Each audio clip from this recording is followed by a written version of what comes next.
नमस्कार, मैं doctor Sunil Dharmani, clinical lead and senior consultant, nephrology विभाग, NHMMI हॉस्पिटल।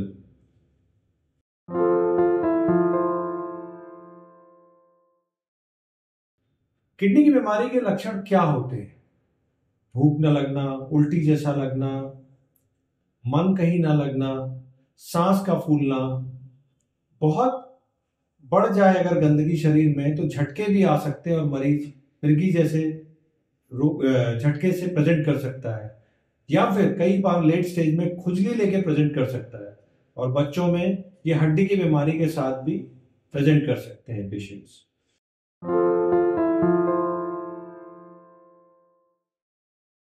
क्या ऐसी जांचें पहले कराएं जिनको हम पकड़ सकते हैं?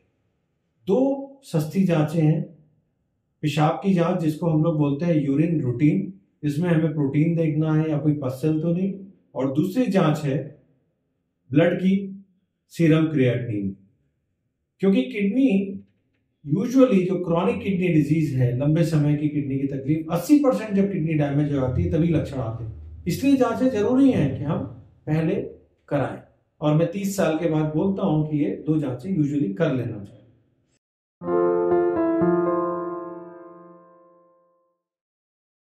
अगर किडनी की बीमारी से हम ग्रसित हो गए, मान लीजिए नहीं पता था, तो क्या इलाज है? क्रॉनिक किडनी डिजीज की स्टेजिंग होती है कि किस हिसाब से किडनी की फिल्ट्रेशन की दर है। तो इसमें स्टेजेस होती हैं। तो स्टेज 1 अर्ली स्टेज होती है, जिनमें दवाओं से इलाज हो सकता है और जल्दी रोकथाम कर सकते हैं, जिसमें किडनी की बीमारी के जो कारण हैं, जैसे सबसे मुख्य कारण है शुगर, ब्लड प्रेशर या क्रॉनिक लिवर नेफ्राइटिस, इनको जितना जल्दी हम ट्रीट कर लेंगे तो बीमारी की रफ्तार धीमी हो जाएगी।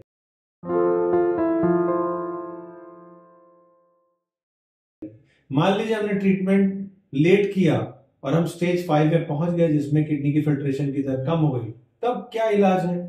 तब इलाज है किडनी की डायलिसिस और किडनी प्रत्यारोपण। डायलिसिस भी दो प्रकार की होती है, ब्लड के माध्यम से डायलिसिस और पेट के माध्यम से डायलिसिस। इसका पर्पस क्या होता है? खून की गंदगी साफ करना। किडनी प्रत्यारोपण अल्टीमेट आंसर है, जिसमें किडनी को हम बदलते हैं। इसमें फैमिली डोनर्स दे सकते हैं, भाई बहन, माँ बाप, बेटा बेटी और वाइफ, ये फैमिली डोनर्स। और दूसरा प्रोग्राम चलता है इसी में, कैडावर किडनी ट्रांसप्लांटेशन, जिसमें ब्रेन डेड पेशेंट्स जो हॉस्पिटल्स में होते हैं, उनके फैमिली मेंबर्स अगर एग्री करते हैं तो वो लोग डोनेट करते हैं, और गवर्नमेंट के थ्रू एक सेंट्रल रजिस्ट्री बनती है। उसमें जो पेशेंट्स होते हैं वो अपने नाम से रजिस्टर और ब्लड ग्रुप के नाम से रजिस्टर कराते हैं। तो वो एक प्रोसेस है, उस रजिस्ट्री के प्रोसेस से फिर उनको किडनी गवर्नमेंट के थ्रू मिलती है।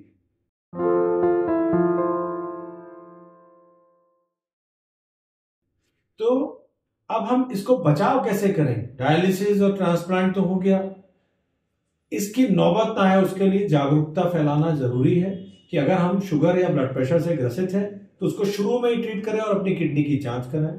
दूसरा, अगर हमें किडनी की बीमारी नहीं है तो हम भरपूर पानी पिएं और हाइड्रेटेड रहें। जंक फूड अवॉइड करें। नमक की मात्रा बिल्कुल 2 से 3 या मैक्सिमम 4 ग्राम तक रखें। तीसरा पॉइंट है कि हम तंबाकू, सिगरेट और अल्कोहल का सेवन ना करें, ये किडनी को और नुकसान करते हैं। और अगर बीमारी नहीं है तो हमें डेली 20 से 25 मिनट की एक्सरसाइज भी करनी चाहिए, जिससे हमारी पूरी बॉडी हेल्दी रहेगी और वही हेल्दी किडनी भी बनती है उससे।